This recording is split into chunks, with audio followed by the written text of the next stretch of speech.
Hello, welcome to The Conversation in News Central Television. This is a program where we bring you up to speed with all the political happenings around the continent of Africa. I am Gbenga Aborowa. And I am Rita Omodia. Now, today on the program, we will be looking at the unveiling of the much anticipated cabinet of the new Kenyan president, William Ruto. On Tuesday, exactly 2 weeks after he resumed office, Ruto named the nominees for his 22-member cabinet. We see if the list springs any surprise or perhaps shock. And we will also be looking at a developing story in Guinea, where ex-military leader Captain Musa Dadis Camara has been detained. Camara's arrest comes a day before his trial opens for the Guinea Stadium massacre, for which he is prime suspect.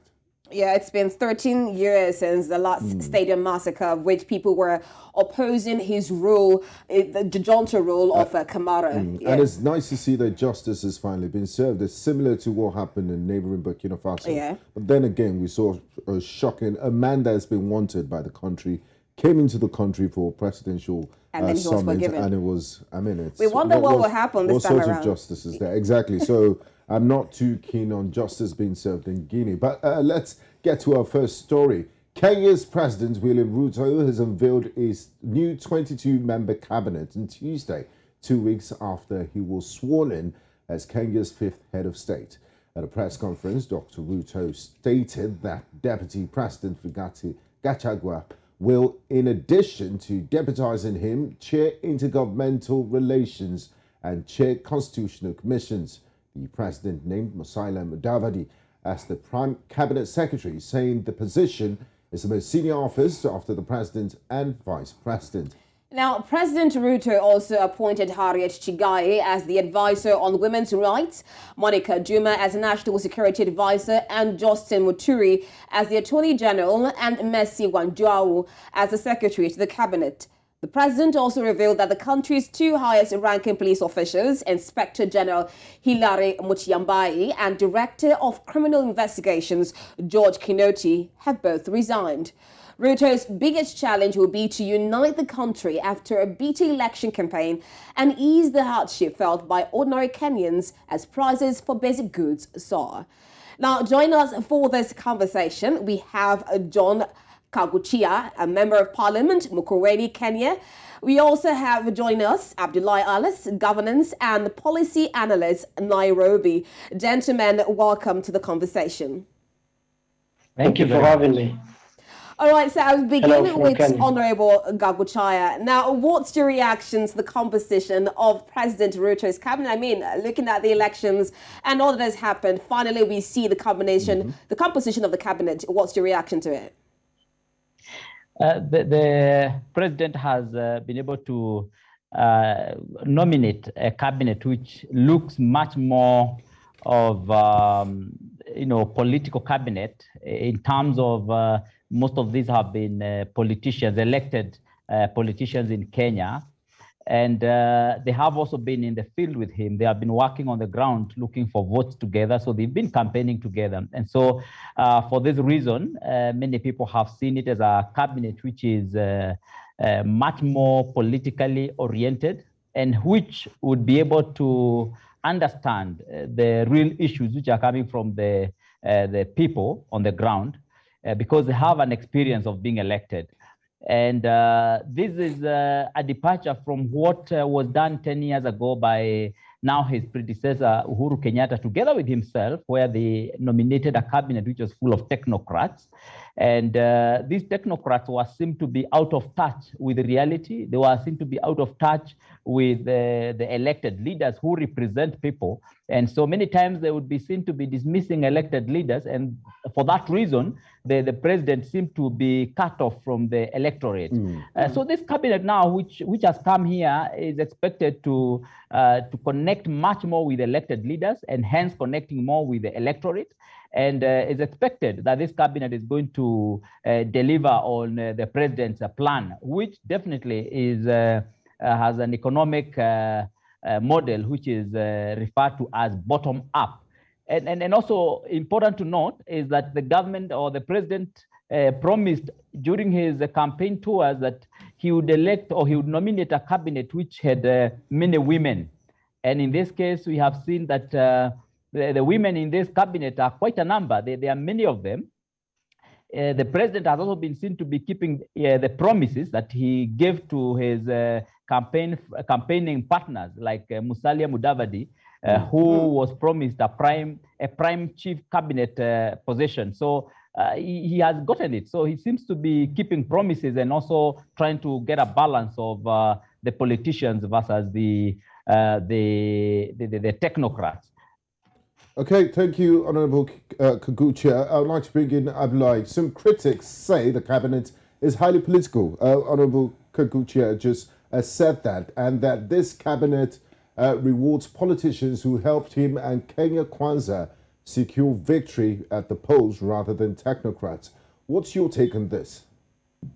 Well, I think first of all, the President Ruto is trying to come up with a political theory, the government theory that he, rewards loyalty over competency. Now, if you look at the people he has appointed, you will not say they are the most competent, some of them, but some of them are quite former elected members, former strategists with the former political parties like ODM, Owalo, the guy who is in charge of ICT. There are people who have court cases. You and I know that loyalty in parties, especially in Africa, plays a big role. So most of the people who are rewarded more than, we could say, they were rewarded than appointed, because they were rewarded that they supported him under Kenya Kwanza, under UDA, and now that he became president, it was a very tight, contested presidency. So we will say that some of them have quite a name for themselves. It's not all of them that are just elected leaders. Some of them come from the private sector. Some come from the different parastatals. But by and large, what is important is that the President Ruto is becoming a president under the 2010, the second president under the 2010 promulgated constitution. Right now, there are issues he's grappling. So generally, there is a sense that he kept his promise. Women are 7, he said 50%. So 50% of 22 should be around 11. But now he's just complied with the UN 2/3 gender rule, Kenyan constitutional 2/3 gender rule. Women have been given high positions, yes, but I think we will give him the benefit of the doubt, because this is a new trial formula departing from the previous 10 years. Sometimes when you concentrate technocrats at the policy level, and there are other technocrats at also the PS level, where the next cadre that implements, you tend to find that there are a lot of bureaucracy. So sometimes you bring in politicians to harmonize that. So just we will like give him the benefit of the doubt. Kaguchia said in his earlier submission that President Kenyatta's first cabinet did have a lot of technocrats and there was a disconnect between them and the people. Now, you also mentioned that, this cabinet is filled with people that is rewarded for their role in the campaigns and getting into State House. How do you draw a balance? And politics is about personal interest and alliances and loyalty. So at what point how do you keep everybody happy in your appointment? Well, if you look at even the whole Ruto presidency setup, the Kenya Kwanza has taken the 2 speakers of parliament, that is the national parliament. They have taken the Senate. Most of the cabinet, he has named them himself. He's naming a new attorney general. 2 of the previous ministers are advisors. So you wouldn't say that it would have been good if the opposition will now be very, very vague and very thorough in making sure that the checks and balances are also kept in place. But now the question will be, how many of those cabinet secretaries will stand if the president will want certain things pushed certain ways? Will they say, no, Mr. President, you appointed us, thank you very much, you rewarded us, but on this one, it's not this way, we have to do it this way? Because the technocrats that were under President Kenyatta, they concentrated more on infrastructure.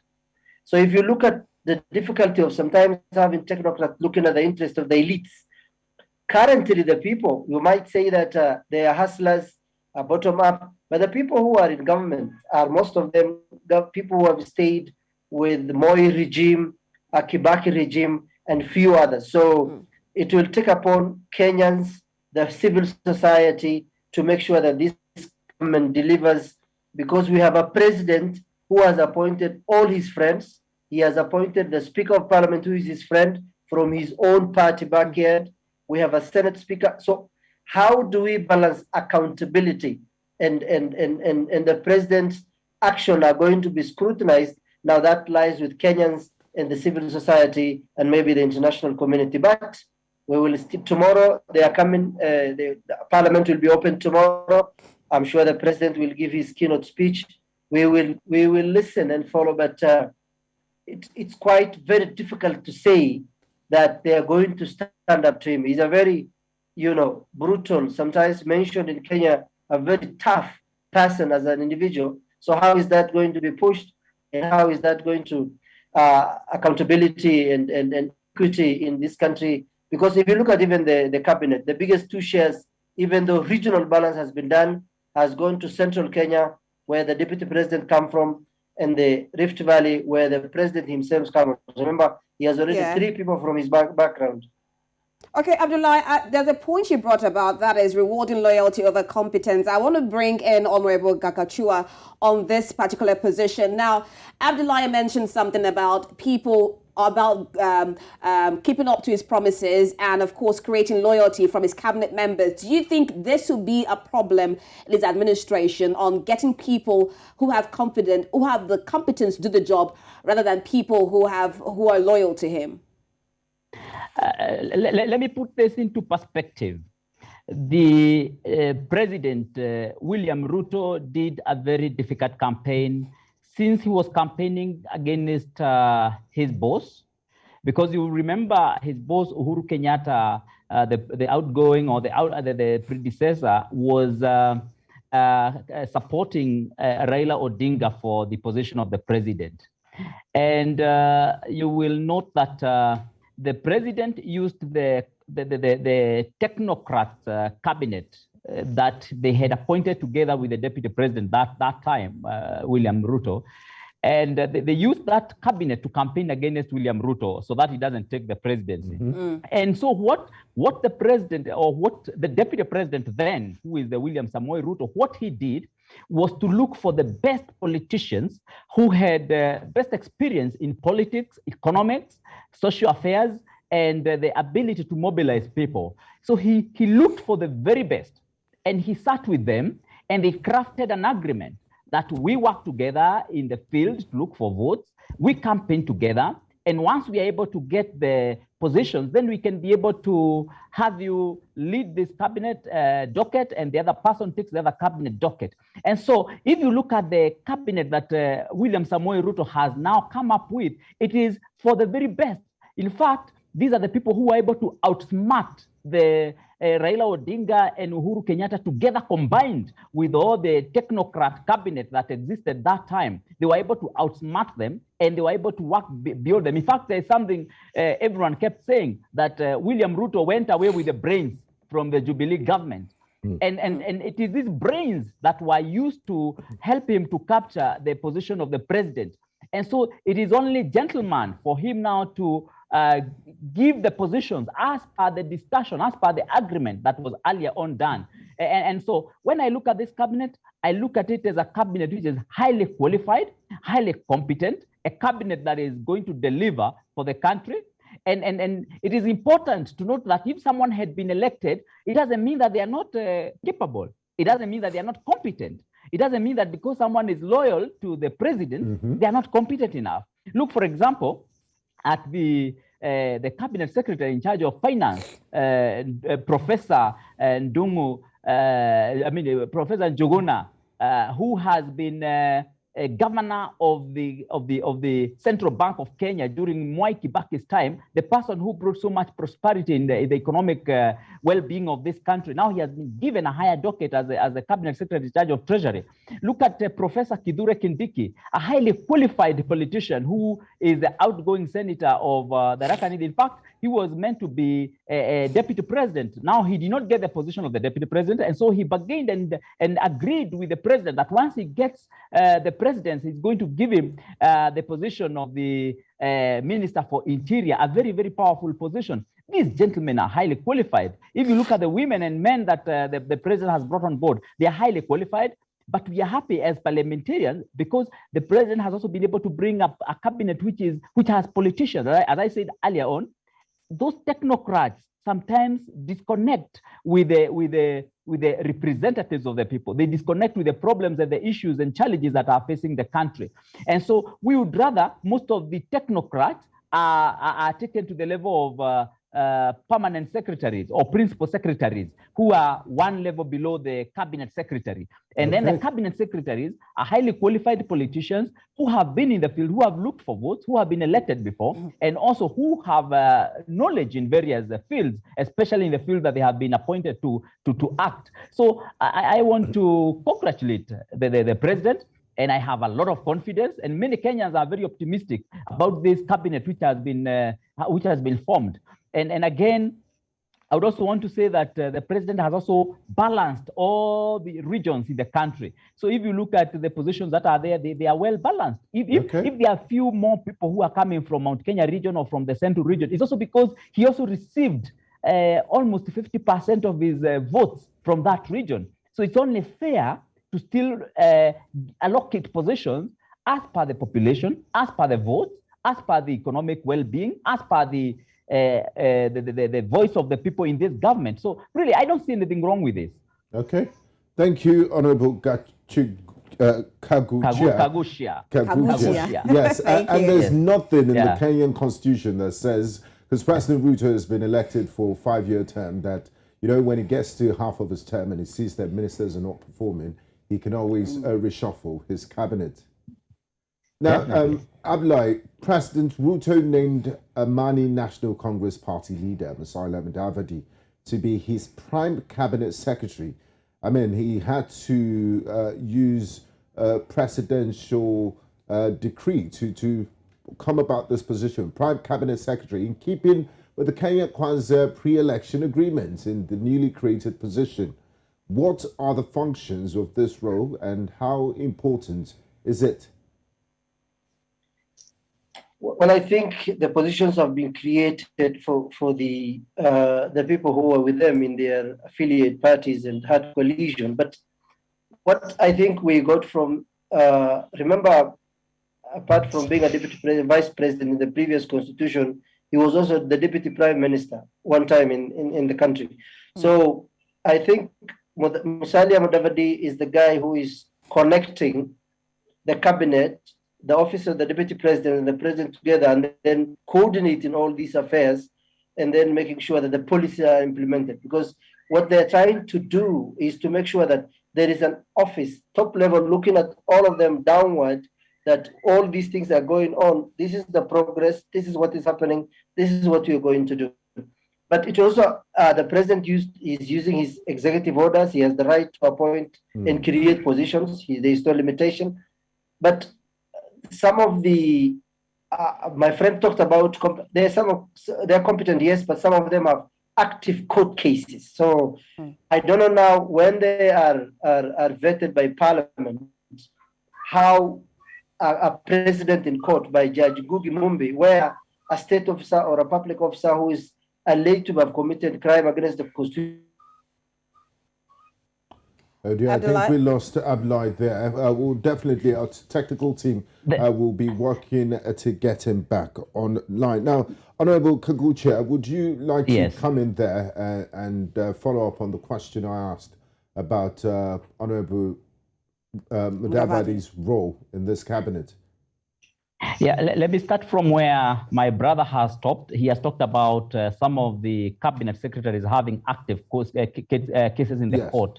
Yeah. And I would like to say that the Kenya Kwanza side of the divide of the political divide in Kenya had gone through a lot of tribulations and persecution during the campaign time. Almost every other senior member of the Kenya Kwanza team had a case in court because apparently the government was witch hunting the senior politicians who were siding with the deputy president then, William Samoei Ruto. And so almost every other person had a file in court. In fact, even the current deputy president. Even the current deputy president has so many cases that neither that do not begin, they don't begin, they are never had.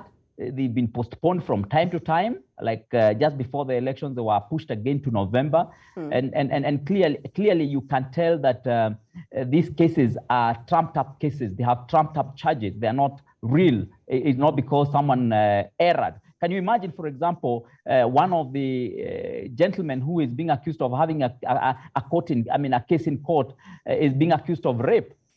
You know, I mean, an offense of rape, you can imagine, is completely out of this world. And the other one is being accused of murder.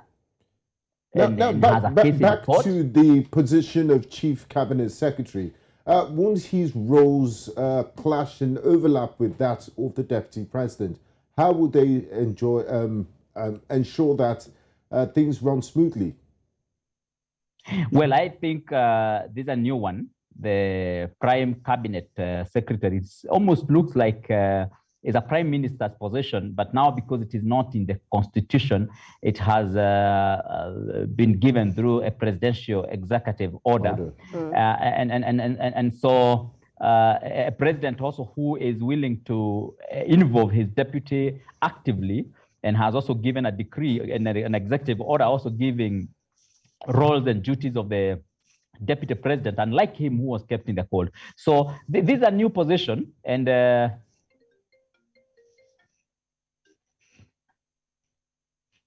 we can hear you. Go on. We're with you. Oh, good. Oh, good. So yeah, so this is a new position, and what is happening is that we are yet to see how it is going to work out. Some people actually think there's going to be a bit of overlap. Because we have looked at in the case of deputy president, he's supposed to be chairing some of the cabinet committees. He's supposed to link the independent commissions. He's supposed to, with the mainstream government. He's supposed to link the government agencies. He's supposed to link with the county governments. That there's a devolved unit. And then on this other side, the prime minister, the prime cabinet secretary is supposed to link with the National Assembly and the Senate. He's supposed to be in charge of the legislative agenda of the government. He's supposed to oversee the implementation of the policies of the national government, whereas the deputy is on this other side supposed to be overseeing the implementation of the cabinet decisions. So really, sometimes I don't know at what point the deputy president will be overseeing the implementation of the government and the cabinet decisions as opposed to what the prime cabinet secretary will be overseeing the implementation of the government policies. And so there we are yet to see how it's going to work out. The president must guide clearly how he would want it to be. Of course, noting that the deputy president is definitely the second in command. And so it must be done in such a way that the Musalia Mudavadi is not seen to then be equal to the second in command. The president has clearly said that he's going to be the third in command. Previously, the Speaker of the National Assembly have been seen to be the third in command in the country. So now the president, through executive order, has created what now seems to be a third in command. So it's a new thing that all of us are going to be seeing how it is going to work out. But as of now, the president seems to have distinguished the duties and the roles of these two, as I have highlighted, on who is pointing to what direction, and the other one is pointing to another direction, particularly on the legislative, whereas the other one is that much more a go-between the commissions, the government agencies, the county governments, the devolved units together. I mean, as they are pointing to the national government. Okay, Yeah. we'll definitely see how that pans out, but let's bring in Abdullahi into this now. We know President Ruto was deputy president for 10 years in the last administration of Uhuru Kenyatta. Now we have Simon Chelugui, who has been picked from the previous government. He's supposed to be the only CS who has been retained. Why exactly? Well, I think maybe they are friends. We don't know, but maybe during the campaigns he must have kept low profile on the issues of. He wasn't that abrasive, like he came out clearly during the campaign, like Matiangi, Munya. There were quite a number of guys who were very abrasive and tough on Ruto campaign trails and the utterances. Also, having a person who has institutional memory, I don't know whether they come from the same region or neighboring, and that's why. But what happened is that by and large, 1%, one person out of 21, 22 is quite insignificant. But I think he kept it for many reasons. But I think he wants to have an institutional memory on some of the projects or some of the government or some of the experience he had one time referred to him and then keep him. So we will wait and see. But as I said earlier, whether they are competent, whether they have court cases, all that will be known in the next 2-3 years when the rubber hits the road. And people, we cannot judge them right now. It's still early days. We can only speculate. We can only speculate. Some of them have cases. The current treasury, the person who was appointed as a treasury cabinet secretary, has been referred to one time as the worst central bank governor. So there is the flip side. The coin has two to the head and the tail, but let's not forget the ring that holds the head and the tail together. So we will give them time. We will. But Abdullahi, what do you think are some of the challenges that this new cabinet will face? Because there's economy issues. We had slashes in the prices of fertilizer. What challenges do you think they're going to face? Well, first of all is the debt. We have a huge debt to pay. 60% of our budget goes to that. We have a country that has more than 20 million people could not get 2 meals a day or live under $1. We have drought and famine in northern part of region, close to 20 or not more than 22 counties, people starving. Yesterday it was reported in some part of northern Kenya that a child has died of hunger. Another person has died of thirst. People are losing their livestock because of the prolonged failed rains in the last 4 years. So there is the issue, the elephant in the room is the corruption in this country that always takes a third at the budgetary level. So I'm sure William Ruto's head and hands are full because this is a country that 35 below are close to 60-70%. We are getting more than 10,000 graduates from the universities, small scale, SMEs want, subsidized prices on loans that they can have some money. So the hands are full. The first is how do you get rid of life, food, the consumables, food rations and becoming cheap, like grains are very expensive right now. The president just removed the subsidy on gas and oil, diesel and petrol, and those petroleum products. That will have an effect on production because cost will go high. We expect maybe in the next 1.5 years or 2 years things to stabilize, but the cost of living right now is soaring and things are expensive in the country. So that is the first thing you should tackle. Now, Honorable Kaguchia, you are a politician and you're close to the people on the ground.